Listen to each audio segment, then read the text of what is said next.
What's up, everyone? Welcome back to another edition of Fantasy Tomorrow. Today we're going to be talking about my top 5 favorite waiver wire pickups for Week 10 and my favorite streamers for tight ends and quarterbacks for Week 10 as well. So let's just go ahead and jump right into it. First, let's talk about my favorite waiver wire pickups for this week, and these are all players that are owned in less than 50% of ESPN leagues. And it's good to keep in mind, too, that the Bears, Bengals, Giants, and Texans are all on bye for this week. So definitely some good fantasy players that we're going to have to replace, such as Jamar Chase or Kenny Golladay. Guys like that will definitely need to replace in our lineups, and we should have some good options for you here in this video. Now, my number one favorite waiver wire pickup for Week 10 is Jordan Howard, running back for the Philadelphia Eagles. Howard is getting most of the carries for the Eagles, who have turned into a very run-heavy team in the last 2 weeks. Howard should have value as long as Miles Sanders remains out with his injury. Moving on, my number 2 guy is Donovan Peoples-Jones, wide receiver for the Cleveland Browns. With Odell Beckham Jr. out of Cleveland, Jones is going to see increased opportunities to produce. And he has shown this season, especially this past week, that he can give us huge performances when given the chance, so definitely like Donovan Peoples-Jones. My number 3 guy is Tim Patrick, wide receiver for the Denver Broncos.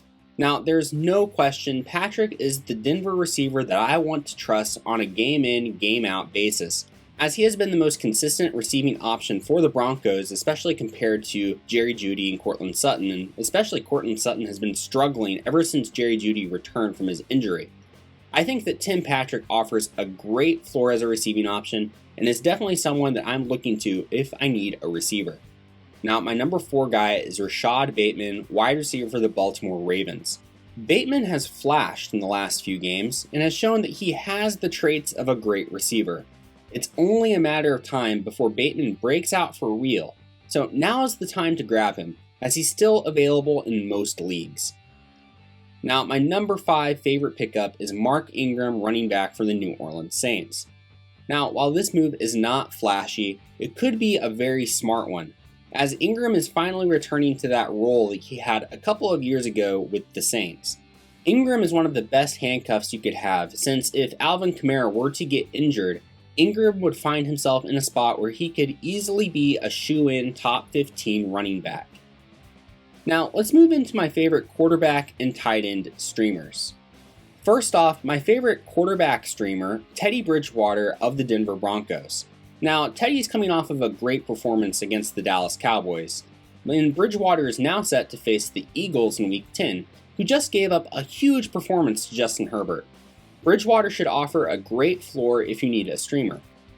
Now, my other favorite quarterback streamer for this week is Taylor Heinicke of the Washington Football Team. He's going to be facing the Buccaneers, and even though that could look like a bad matchup, the Buccaneers' pass defense has not been up to par this season, and Heinicke can score fantasy points even with his legs. Heinicke will have plenty of chances to score some points in this game, both with his arms and with his legs, and is a good play if you are desperate. Moving on to tight ends, my favorite tight end streamer for this week is Pat Freiermuth of the Pittsburgh Steelers. Freiermuth could be a great tight end in the future and is making progress toward having a breakout. I expect him to do well in a matchup against the Lions and their terrible defense. Now, my next favorite tight end streamer is Dan Arnold of the Jacksonville Jaguars. Arnold has become a good underneath option for Trevor Lawrence to target, and he's had back-to-back solid performances.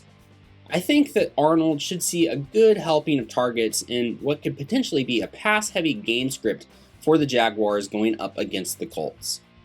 Alright guys, so here's a review of my top 5 waiver wire pickups for Week 10 and my favorite quarterback and tight end streamers. So definitely download this, print it out, and use it to make those waiver claims this week. But guys, thank you so much for watching. Please subscribe for more fantasy advice and drop us a like and a comment, and check out our Twitter and our Facebook and ask us questions over there. We really love helping you guys out. And also check out our other channel, Pretty Smart Sports, where we're talking about all sorts of different sports stuff. But guys, thank you all for watching. We'll see you next time.